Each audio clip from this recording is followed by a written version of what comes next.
Today's episode is brought to you by Venmo.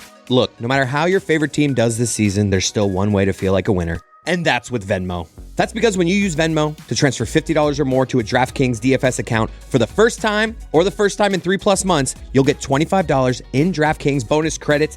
Terms apply. Just go to DraftKings.com/Venmo offer to activate your offer. Then choose Venmo to add funds to your DraftKings account, add $50 or more, and boom! 25 bonus credits will appear in your DraftKings account if you're eligible.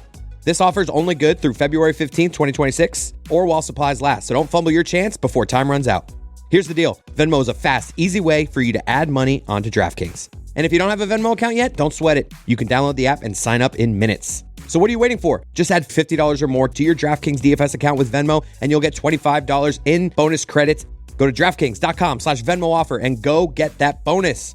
Gambling problem? Call 1-800-GAMBLER. In New York, call 877-8-HOPE-NY or text HOPE-NY at 467-369. In Connecticut, help is available for problem gambling. Call 888-789-7777 or visit ccpg.org. 18 plus in most eligible states, but age varies by jurisdiction. Eligibility restrictions apply. Void where prohibited. One per customer. Minimum $50 transfer from your Venmo account to DraftKings DFS account. $25 reward issued as non-withdrawable DK Dollars site credits that do not expire while rewards last. 20,000 total transfer redemptions available. See terms at www.draftkings.com/Venmo offer. Ends February 15th, 2026 at 11:59 p.m. Eastern. At Sierra, discover top workout gear at incredible prices, which might lead to another discovery. Your headphones haven't been connected this whole time.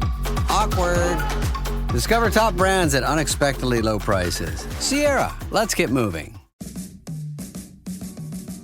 Welcome to the Big Suey, presented by DraftKings, Why are you listening to this show? the podcast that seems very similar to the other Dan Le Batard podcast. I'm sorry, I'm not going to apologize for that. In fact, the only difference seems to be this imaging. I have been tempted in restaurants just walking past tables to grab somebody's fries that if they're just there. That hasn't happened to you guys? I've done it.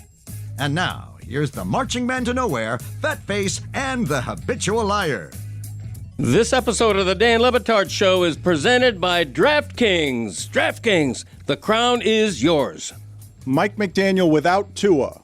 Without Tua is 4-9 and averages 14.3 points per game without Tua. And I don't know what you guys think a coach brings or can bring, but I did not have the Seattle Seahawks being able to make Kyle Shanahan's rushing offense and offense in general look totally incompetent. That's the most incompetent I have seen the 49ers offense look empirically. It's not even just me making it up. That's the worst that offense can look because they can run against anybody, and they could not run against Seattle. Dianna Russini is on with us now. She's the senior NFL insider for The Athletic. She's the host of the Scoop City podcast. She is immersed in all of this coaching carousel stuff. Look at her. I could see her taking texts, getting texts. She needs to find out what's going on with Eberflus in Dallas. He's been fired in Dallas. She needs to know. Tell us what's going on, Dianna. What's got you?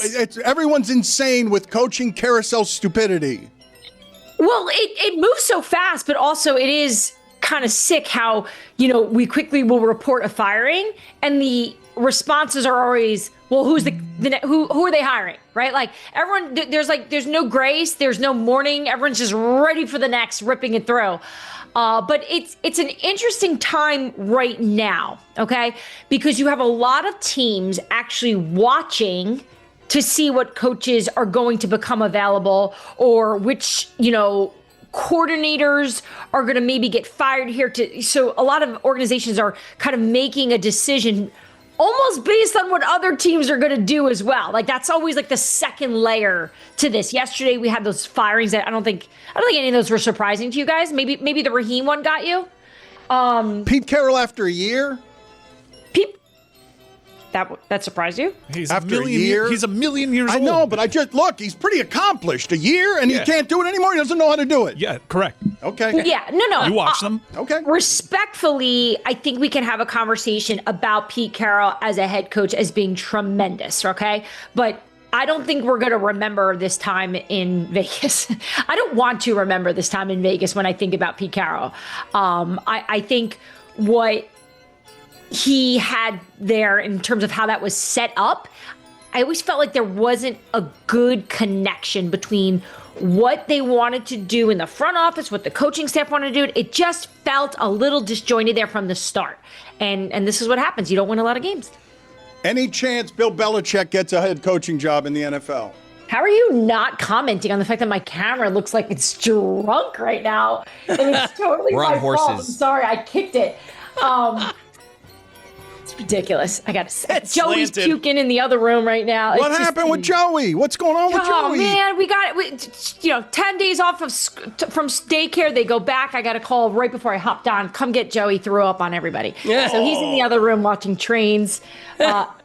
He gave me this. This is going to be something I'm going to give him in a little while. He's still got the egg obsession? He hasn't outgrown the egg obsession No, yet? he's obsessed with it. So we got him one of those Play-Doh eggs, so it's like, it's not a real one, so we don't keep finding the rotten eggs around the house. And he knows. He's like, this is a fake egg. I need real. I want to be able to see the yolk and crack it all over the house. So, yeah. No, I don't think Bill Belichick is a serious candidate in the NFL.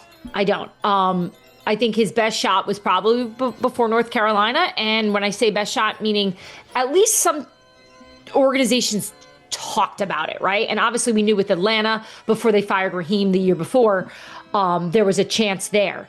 But I have not spoken to a team right now. You guys aren't doing the coaching carousel stuff with enthusiasm. Greg Cody's knee gave. Roy, you've been indifferent. Roy. I know all your vibes are very low today. What is it? Are you not entertained by this cycle because there's not a lot of great squatting? We've been doing squats for 15 minutes, and Dan thinks it's sustainable. You've been doing it for 3 minutes. Bill Belichick's a college coach. Marcus Freeman announced that he's returning to Notre Dame. Are there any other college coaches in play for NFL jobs?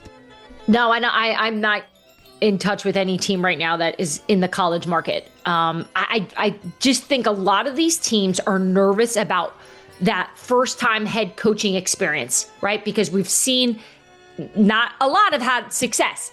Ben Johnson is obviously the poster for, wow, if we could just get someone like this. I just don't think in this crop of candidates there's someone like that. Liam Cohn done an amazing job with Jacksonville. Duval. Right? And Duval, although, we're kind of, what better way to give it back to all of us for mocking him for that? Than these guys are making fun of me, saying my carousel's no good. I'm not on one of the horses. I'm on one of the chariots. Yeah, me too. We're all on the chariot. Why are you still moving there? None of you were moving. The first choice. Cody was doing it. Jeremy was doing it. You were not doing it. You weren't doing it. Get on the horse. What were you saying?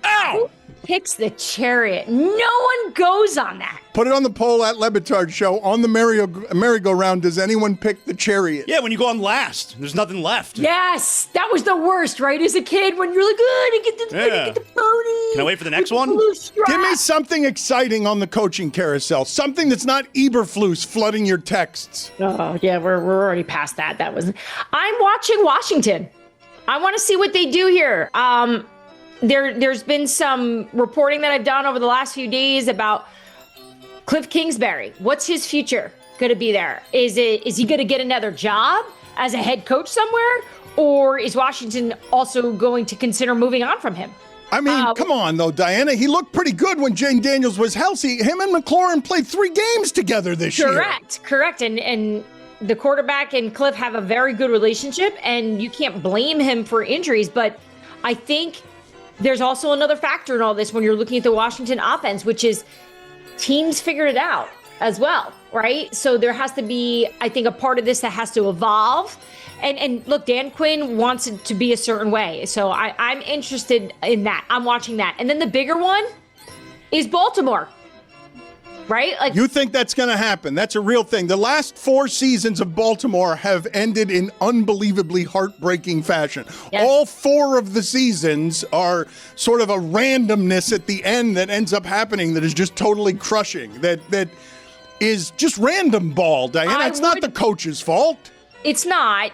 But look, how many times have we looked at these organizations and said, maybe change is good. Maybe this would be good. Now, I don't actually think Baltimore will fire him. Of course, now that I said it, that's going to happen because that's what happens on the show. I do think there could be some tweaking, some changes, right? We'll see what they do at the coordinator position, but to end it like that at a time, in a year where, you don't have Joe Burrow playing in the playoffs and you've got a shot to go Roy, to do the damage, like, why are you not carouseling? Why are you? question. You're sitting there staring into your phone, telling me you're carouseling correctly. I'm trying to check my heart rate right now. Whoa. Wow. And I'm in the cart. What was that? Whoa. Dianna, what is the text you just got? I need people to pay attention to this show and what we're doing here. I need Roy to be doing the carousel with some enthusiasm. I'm having a heart attack, Dan. And I need Dianna to get... I got a text from somebody about Brian Flores. They just asked. They said, what do you think the chances of Brian Flores getting a head coaching job? And it's a good question. I think the Dallas Cowboys are keeping an eye on Brian Flores. I know Minnesota wants to keep him around. I know he loves being in Minnesota. The only reason I know that is I just saw him last week on Christmas when I was doing that Netflix thing. And he told me straight up. He's like, told you straight up that he enjoys being there, and it's a good organization to be part of. We'll see how this shakes out though, because I do think he'll get some calls. The one I want to since we're just gonna go down this rabbit hole of like what I'm curious about, because look, part of my job is to go find it out, but there's some questions I don't know the answer to yet.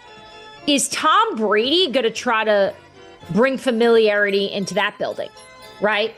With a Brian Flores, with a Brian Daboll, right? Could that be something he's comfortable with? Because did you guys notice yesterday in the press release, you saw Tom Brady's name in there? It's like he came out from the shadows. Like, thank you for admitting that you are all over this organization and that you're part of it, So I'm interested to see what they do there. Now, the other part of the Vegas thing that I'm watching is the Max Crosby scenario. Do you guys think that the Vegas Raiders would trade Max Crosby? So he leaves the facility and he wanted to play in the last game, and they didn't make him have surgery, right? But he needed surgery. What is the status? Anybody would want him, obviously. Yeah, so I think, look, Max is that ultimate competitor type. He's the face of that franchise. He doesn't ever want to not play.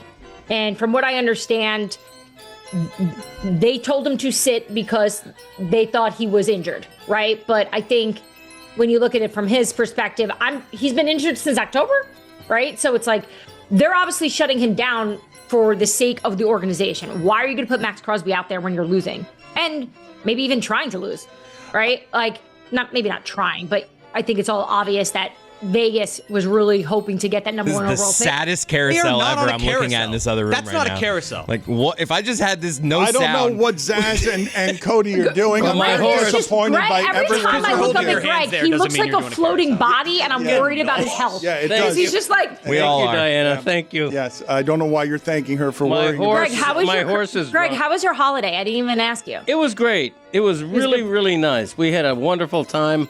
It's all right. Maybe the best ever. That kind of thing. Maybe the best. Maybe the best holiday ever. You're in mid-season form. Yes. You know what's funny? My family. Remember, guys, I told you that I wasn't going to host Christmas because I had to work that day. Yes. I don't know if they're doing this to just be annoying or just be mean. I cannot tell you how many of my family members have messaged me to tell me what a wonderful Christmas day they had at my house. Like, wouldn't you try to avoid telling me that? Because I wasn't there? Yeah. I wasn't here. They're laying a guilt trip on you. No, I think they're celebrating the fact that you did a lovely thing while you were away and everyone enjoyed themselves and it was successful. And they're sharing with you. They missed you and they're pulling you into it. Chris Cody, did you tear your... No. Dan, no one said we missed you. My mom said, that's what you left Christmas for? I saw you for 2 seconds holding a piece of steak. I'm like, that's what I did. Hello, listeners. You know that I live in Miami, which means my idea of quote-unquote winter is just putting on a hoodie or a cardigan and acting like I've suffered. But every time that I travel somewhere that's actually cold, I'm reminded that my wardrobe is completely and utterly unprepared. But that right there is where Quince comes in. I also realized that if I'm going to be on camera for broadcast gigs, I probably shouldn't look like I just grabbed whatever was closest to the door.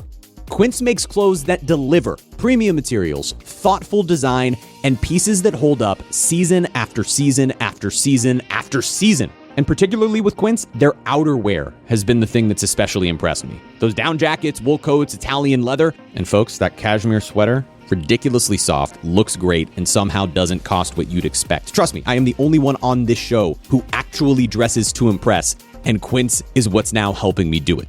Refresh your winter wardrobe with Quince. Go to quince.com/Dan for free shipping on your order and 365-day returns. Now available in Canada too. That's QUINCE.com/Dan. Free shipping and 365-day returns. Quince.com/Dan. Hey, Jeremy, happy holidays. Happy Chanukah. I want to toast you. Actually, I don't. I will toast with you. Okay. We're coworkers. Friends, you could say. No, we cannot say that, but we both enjoy an ice-cold Miller Lite. That's true. Especially around the holidays. You know, it's the 50th anniversary of Miller Lite. It's really amazing. Every time we say that, I can't believe it. Well, it's crazy because, like, they've basically been partners with the Dan Le Batard show for half of their existence. Wow. When I put it to you that way, we got an old-ass show. Yeah, we do. That's crazy. Hey, let's look around at our friends, not each other, and our family, even though they're not here. I do miss your brother, though. Yeah, I know. I'll bring him back. And take that first sip. Look around and know that we made the right decision. When it comes to a domestic light lager, Miller Lite is the best. And it's a holiday season, as we mentioned. Why don't you enjoy that holiday season by drinking a beer that won't weigh you down? The original light beer since 1975, still hitting different 50 years later, brewed for flavor with simple ingredients like malted barley, rich balanced toffee notes, and that iconic golden color that you can see from across the room. The best holiday beers are the ones you don't expect. Miller Lite, great taste, 96 calories. Go to MillerLite.com/Dan to find delivery options near you. Or you can pick up some Miller Lite pretty much anywhere they sell beer. 'Tis Miller time. Celebrate responsibly. Miller Brewing Company, Milwaukee, Wisconsin, 96 calories and 3.2 carbs per 12 ounces. One of my big goals for 2026 is just less money stress. How about that? I've got a kid now, and I want to start a real travel fund, knock down some debt, and not feel like every surprise expense is a mini heart attack, which I've had about 11 now since the holidays. Managing your money doesn't have to be a struggle this year. Monarch is the all-in-one personal finance tool designed to make your life easier. It brings your entire financial life, budgeting, accounts, and investments, net worth, and future planning together into one dashboard on your laptop or phone. Start the new year on the right foot financially. After the chaos of the holidays, Monarch has been my full financial reset. I can actually see what I'm spending, set realistic budgets, and track goals I'll stick with past February. It even tells me what goals are doable based on our real numbers, which I desperately need. The weekly recaps alone keep me honest, even when I'm sleep deprived like the last 3 days. The baby has been absolutely insane, but Monarch helps me know that I'm financially okay. Monarch help users save over $200 per month on average after joining. This new year, achieve your financial goals for good. Monarch is the all-in-one tool that makes proactive money management simple all year long. Use code Dan at monarch.com for half off your first year. That's 50% off your first year at monarch.com with code Dan. Dan Le Batard. Daddy says you're doing a live show on the draft. Is it Channel 7? Stugotz. Those girls on Eyewitness News, they look good. They're mothers. They look good, though. This is the Dan Le Batard Show with the Stugotz.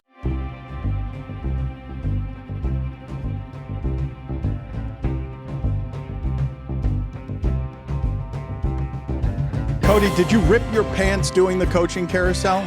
It's unconfirmed whether it happened during the carousel or just got revealed during the carousel. But yeah, there's a little tear there. Dianna, can you explain something to me? Because I think this is foolhardy. To assume that Tom Brady, Troy Aikman, and Matt Ryan all have the skills to run entire organizations just because they were great quarterbacks is foolhardy. I think a lot of people are looking at the organizational setup in Jacksonville right now. You see Baselli is part of that front office, right? And he, from everything I understand, has done a really good job of kind of keeping that front office together because you have new people there, right? You have James Gladstone there, you have Liam Cohen. And I think that's been the example. I think people are seeing in San Francisco with John Lynch, obviously the former player. Right now, because a lot of these owners just are copying because they don't know. Look, the Tom Brady thing, I have said this whole time, it's obvious he's part of it, but it's a half in, half out that I'm curious about, right? Because Tom lives in Florida, he's doing Fox, Matt Ryan wants to do TV. You can't do that job half. right? Like, you got to be there all the time because I think that's important for the building. Dianna, do you think there was much conversation with the Jets to get rid of Aaron Glenn after just the 1 year? I think that they want to give him a chance. I think there's been some really good things there that they believe in. And I don't think Woody Johnson wants to fire another coach already. I think there's a lot of different factors. I can just tell you, a few weeks ago, I felt better about the direction of the New York Jets. And then just based on talking to people and talking to some of the teams that they faced afterwards and the way they reviewed what they just saw, it's not good. And I do think a lot of times in first year opportunities, coaches are in over their head and they have to learn. I can't tell you how many conversations I've had over the years with coaches after their first year and they're in their second year or they're finishing up their second year and they reflect like, oh my God, I didn't know what I was doing. In fact, coaches now talk about it that have just been fired. I had no idea what I was doing that first year. I think it's that hard. I don't think anyone's ever really prepared. Dianna, what did you think of the Dolphins hiring Aikman as a general manager advisor in their search? And do you have any names of people who you think the Dolphins are or should be looking at? And what are you hearing about whether McDaniel will actually be there next year or not? Have you guys noticed that no one has really come out from the Miami side to say Mike is safe? Like, I'm watching that right now of just like, that seems strange. Every other team that is safe puts out a statement. I know he did his press conference, but some of the quotes, right, are like, I'm safe until I'm told I'm not. Do you hear Joey, by the way, just losing his mind? I'm worried about Mikey. Joey's getting a little bit too much of the attention, and I want to know what's going on with Mikey. But before we do that, because we've got limited time with you, give us what you have here on the Dolphins. Okay, so the Dolphins tapped into Troy Aikman because of Troy's actual connections to all these teams. And they really wanted, from what I understand, get an honest assessment of which direction they need to go in. And look, I know you guys know this, but a lot of organizations ask reporters their thoughts, their opinions. Miami didn't want to do that. They're like, we don't want any bias. We want someone to come in here and say, here's who I think is a good leader. Here's who I think is a good coach. And obviously for right now, they think that's Mike. Now, in terms of the direction of GM, there's also a pattern, if you notice. Almost every single person on the list that they put out has a connection to Mike, right? So that tells me that they probably want someone that can work well with their head coach rather than start over with two guys speaking two different languages. Half the list is 49ers people. Well, where's Mike come from, right? And even the guy from Green Bay is familiar with Mike. So until I see a name that Alec Halaby, I think was the only one that I saw that I don't think has a direct connection, but I'm sure there's something there that I'm missing. I haven't seen any names that's not connected to Mike, so that's good. That bodes well for the head coach. But I think they're really just trying to get on the same page. And look, they've had a head start. They've had the whole year almost, right, to figure this out and sort this out. And I don't know what the plan is. So hold on a second. It's just a coincidence that, Aikman's been brought in to help them search for a GM, and almost the entire list of people that they're interviewing right now have connections to Mike McDaniel? Meaning, like, are you asking me that's what Troy thinks works? Maybe that was the list, and then now they brought Troy in, and they're going to have new names. Well, I mean, I guess maybe that's possible, but that's just, it seems like a hell of a coincidence that Aikman's suggestions are guys that are all also tied to Mike McDaniel. Well, maybe that's Troy Aikman's counsel. Maybe that's Joey's fine. Do you have to go take care of your son? Why don't you go do that? I can't have your son throwing up in another room and the mother being negligent, just sitting here because she's taking Eberflus text. It's all really good time. Oh, come on. No, Joey, there's an egg. Yes, everything's okay now. You have an egg. Dinosaur shirt. No, look, I think Troy Aikman understands there has to be alignment, right? You can't bring in a general manager that doesn't, if they're all in on the head coach, and if that's the decision that they're doing to move forward, then you need to give him somebody that's going to be able to work with him the way. Now, remember, this is another thing that I think is interesting. Everyone likes to model the 49ers scenario, right? Yeah. Kyle Shanahan is the one that has all the say there, right? He's the one who brought in John Lynch. And Mike's going to have a say here in these interviews. He told us that. Joey, right? What are your thoughts on the Eagles sitting all their starters this weekend, Joey? They sat all their starters to get rest, and now they're going to be rested in the playoffs. What do you think of that? Do you like the Eagles? Speechless. No. Do you like eggs? Yeah. What's your name? Joey. Yeah. I'm Joey. Joey. Hi, Joey. Joey, what do you think of the Greg's Lobos firing defensive coordinator Turd Cartwheel? Okay. Say bad. Bad. Yeah. All right. Joey, how old do you think that man is? Can we that show just asked Greg? that question? Let's show my dad here. Let's show Greg. How Who's old that? is this? How old Who is is that that? guy? How old's that man? Who's that? He's thinking. Who's that? Hello. What's his name? Joey, his name? not too many questions. Joey, how old is the person you're presently looking at? Yeah. How old is he? Yeah. How old? 3. 3. All right, Joey. It used to be. Joey, we love you. We talk a lot about you. You need some work on the interviews, but it's okay. We are big fans of Joey. Be careful with the germs on the mic flag. Mike Shield, we appreciate the time. Dianna, I wanted to ask you about Mikey. He went to band. Nobody cares. Okay. This She got is pulled just over. one of those days. She did get pulled over? Dianna got pulled over? Real quick. Okay. So Joey and I are in the car the other day, and all this coaching stuff is starting. I left my purse on the counter. I didn't have my license. Guy pulls me over. He's losing his mind, just like he just did. Cop comes to the window, and I must have just looked like a wreck, right? Because I'm like, here we go. I don't have my wallet. My son's screaming. I'm getting pulled over because I'm on my phone. I'm a horrible mother. And I opened the window. I said, hi, sir. I go, I know. He goes, you seem like you have enough problems. Have a good day, ma'am. He let me go. Oh, look at that. The benefits of a demon child. Yeah, basically, the cop was like, the danger that I'm in standing here dealing with you is much greater than you texting and driving. She is the senior NFL insider for The Athletic. She's the host of the Scoop City podcast. We love having her around. Thank you, Dianna. We will talk to you again next week. All right, there's more news tomorrow on the Dolphins. I want to hop back on if that's cool. Yes, of course. Always welcome here. Open door. So we had a lot of football stuff from yesterday that we did not get to, including the Eagles sitting their starters, and I think as defending champions.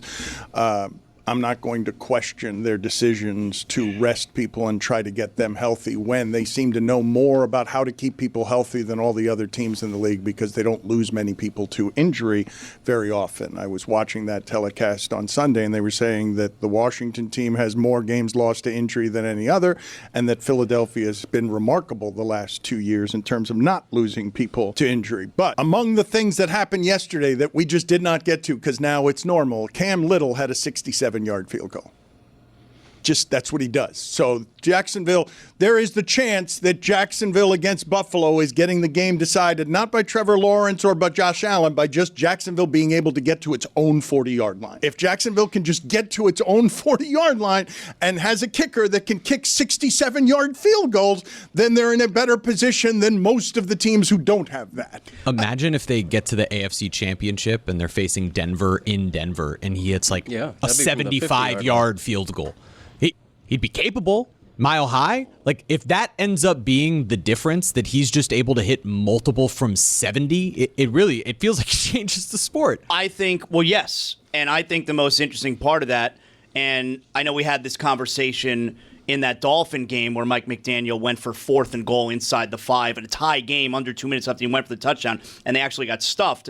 Like, we've had this conversation before. The most interesting part to me is, with that kicker in particular, if it's a late game situation and maybe the Jaguars or the team that has the football against Jacksonville is down 1 or down 2, and instead of going for a field goal, you're like, no, we kind of got to go for a touchdown here. Well, I wanted to ask you guys this question based on just how much has changed, and it's insane. College, pros, it is truly insane to see all of these people, I'm going to say in the last 5 years, realize together we've been doing it all wrong on 4th down.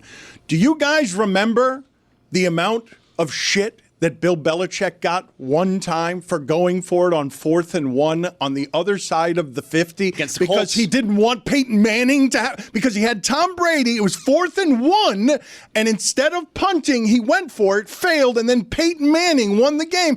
How ridiculous does that week of conversation seem now? It was one of the stories of the year. Belichick's coach. That fourth and short.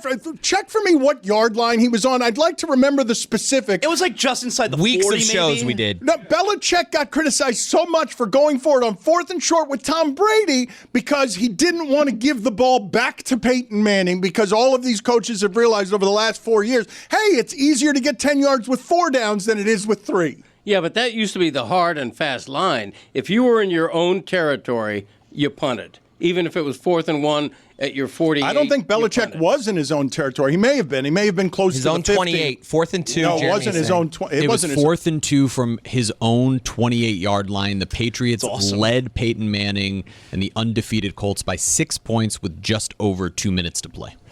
Wow. I didn't remember that as his own 28, though. That's crazy. I remember one where he was like in his own territory, and it was crazy. All right, kicking things off with Smirnoff, the official vodka sponsor of the NFL and the number one vodka in the world. Chris Cody, you're here. Smirnoff! Wow, you're on the money with Smirnoff. Smirnoff! Chris, you know what goes great with Smirnoff? Smirnoff! Yes, but I'm really talking about game day fit. The style's got to match the vibe. Smirnoff! All right, here's the deal.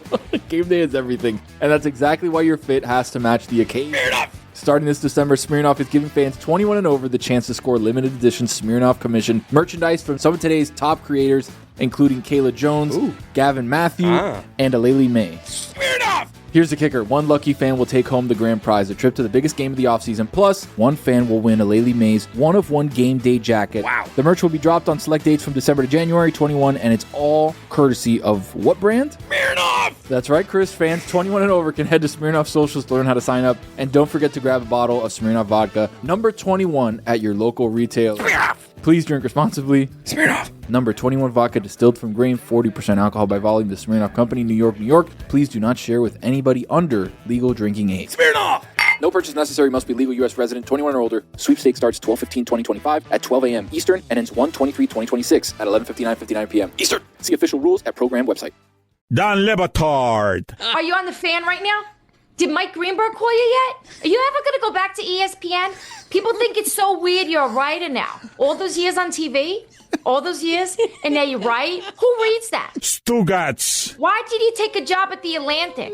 Mom, I work at The Athletic. What? You're on YouTube? This is the Dan Batard Show with the Stugotz. The whole thing has changed where all of these guys have realized, no, I'm going to bet on me. I'm going to bet on my offense. I'm going to bet on the ability to get 1, 2, or 5 yards. And largely, even given America's general allergy to math, everyone has stopped with that criticism, correct? There is now no criticism of coach who goes for it on 4th and short. That's the new normal. Everyone understands that 4th and short, the analytics now demand, just go for it. It's the smarter play. I mean, it's not absolute. No. But what criticism have you heard?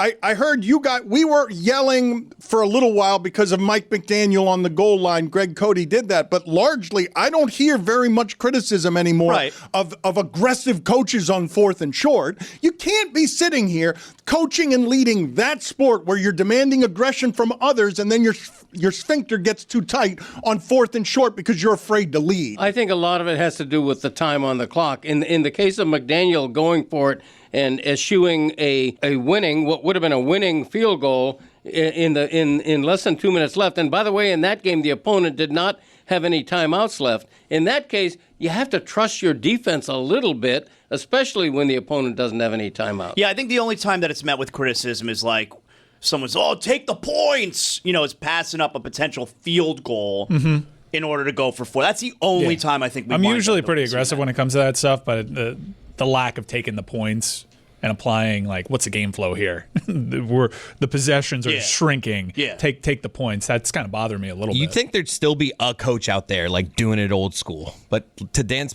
they're all kind of afraid now, and they go the opposite. It's like, I'm going to go over-aggressive so I don't get criticized. Probably is. There's probably still a few guys. If we were getting all of this wrong, okay, if for all of the time we've been watching football before the last 5 years, everyone had it wrong on 4th down.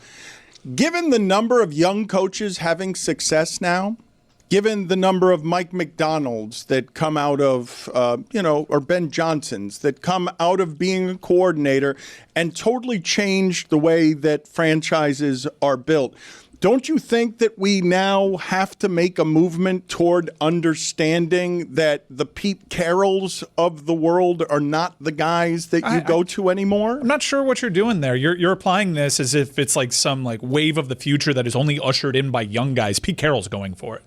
Dan Quinn is going for it. Like everybody in the NFL is doing it. I'm changing subjects here. I'm not talking anymore about the 4th and short. I'm talking about who you give your organization over to, because it was the new thinkers that changed that. I remember John Gruden and Bill Parcells saying, I go with my gut. I don't do it on 4th and short. That's not how we do it. They were the expertise there. I'm just using that as one example. Mike Macdonald, I'm going to give you this stat here on what it is you just saw, where Seattle took away, it went to San Francisco. San Francisco has been, for the last 5 years, whether you like it or not, or whether you think that Kyle Shanahan is overrated, they've been the model franchise for whatever players we have out there. We're going to be able to do those things, impressive things with those players. We're going to run the ball. Even if it's the last guy in the draft at quarterback, we're going to figure out if it's Garoppolo. We're going to get to the final game somehow, no matter who's out. So Kyle Shanahan's the standard bearer here on new guys coming in can do it with anybody. And Mike Macdonald comes in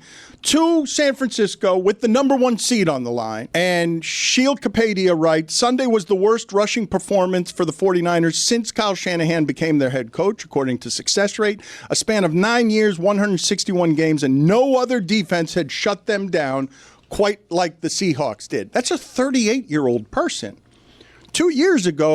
3 years ago, we thought Bill Belichick was the way to go there. Sean McVay has given us a new model, right? Because he was 33. Locally, Mike McDaniel had the number 1 passing offense in the sport as a very young man.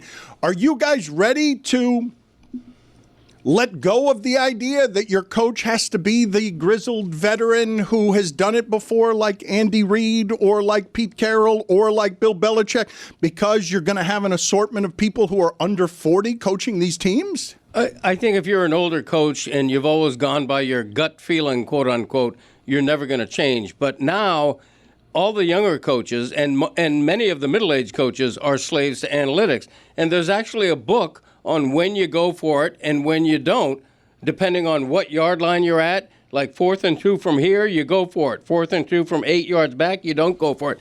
And people are just slaves to that book, to what analytics tells them they should do based on what the likelihood is.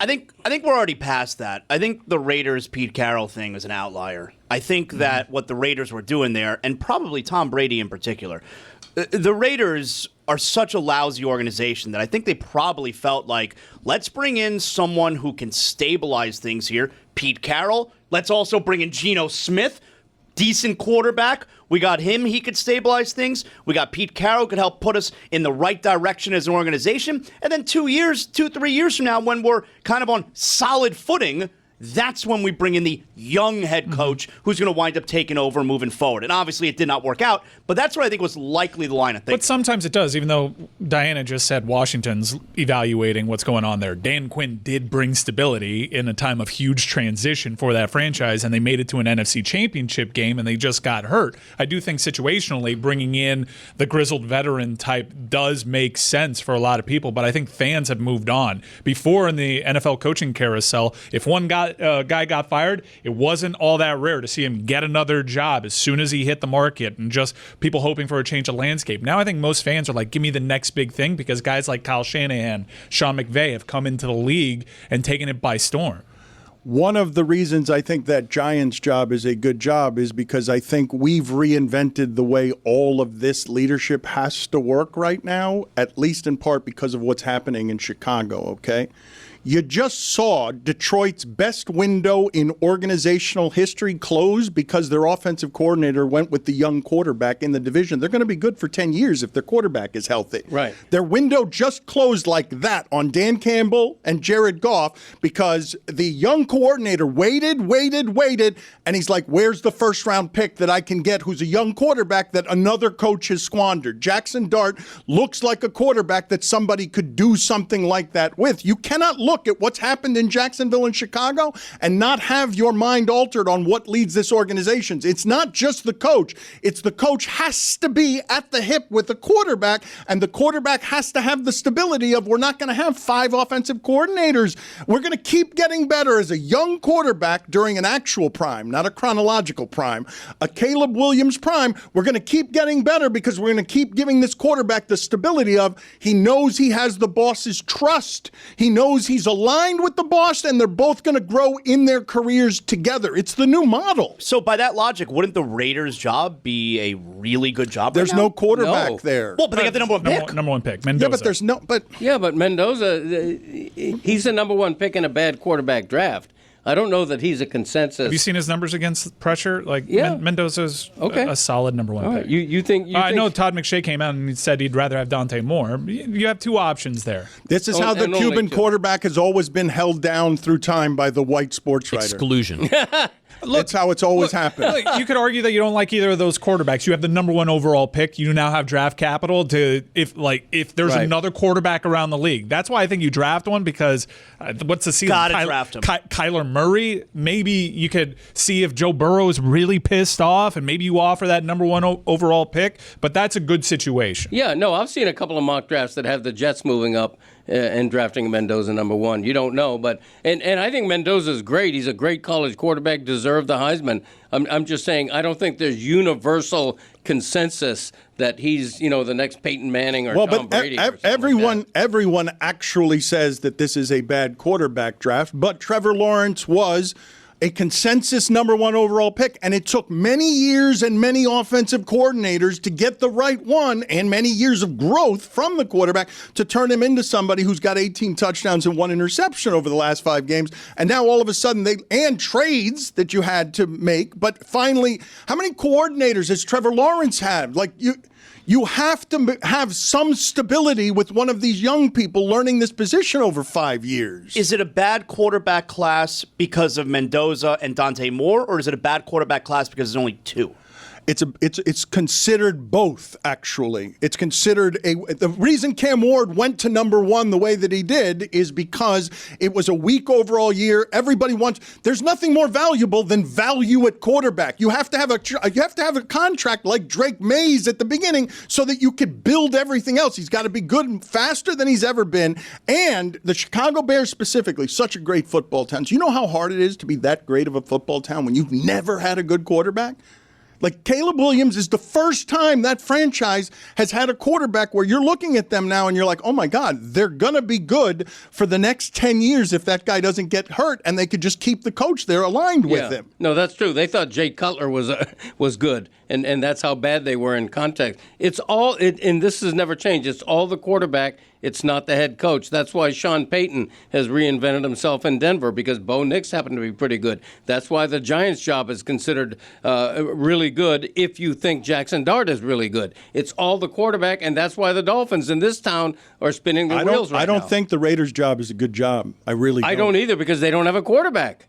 Gosh, if you have the number 1 overall pick, I feel like it's a really good place to start. But they can get the quarterback. Yeah. No one can skip them for the quarterback if they like any of these quarterbacks. I think it's a good job. I mean, it's a bad job because they're a lousy organization, but just the place that they're in, I think it's a good job. You have the number 1 overall pick. What don't we like about Mendoza? I'm just like he seems perfectly fine. What's the hole in his game? Oh, the only thing I'm doing is everyone told me that Trevor Lawrence was the consensus number 1 overall. Nobody disagrees. That's a sure thing. And it's just a really difficult position to learn. And if you tell me that someone's not a prize, that you think of someone like Mendoza has made himself all of that because of the year he had. But I also saw a quarterback, while he was very good in the red zone, I also saw a quarterback that I could see that not being can't miss. Like that, no one's saying that. Quarterback. But Trevor Lawrence was regarded as someone who can't miss. Like everyone said, he number was 1 pick, right? Number 1 pick. There was Andrew Luck, Trevor Lawrence, and now Caleb Williams. And Caleb Williams was considered that guy. Mendoza's not that. No, I don't think he's that. But there's it's 3 guys in 15 years. But what I would say to you is that even if Mendoza is that, I just saw the year Cam Ward had because Tennessee is surrounding him with what the Raiders would be surrounding Mendoza with. Like, they traded Myers. They've got Brock Bowers, and Jeanty didn't show you anything this year. Jeanty, Brock Bowers, like, we're off to a pretty good start here in team building. Yeah. Jeanty didn't show you anything. He's got a Hall of Fame tight end already as a weapon. They got some young receivers. They have either now it seems like a trade chip, but they have a great pass rusher in Max Crosby. Like, I don't think it's that bad. I really don't. I think it's a pretty good spot. I think it's a decent job. Yeah, I think other than the tight end and Max Crosby, I don't think there's anybody on that roster who you go, wow, I wish we had him on our team, including the running back Jeanty, who had a bad rookie season.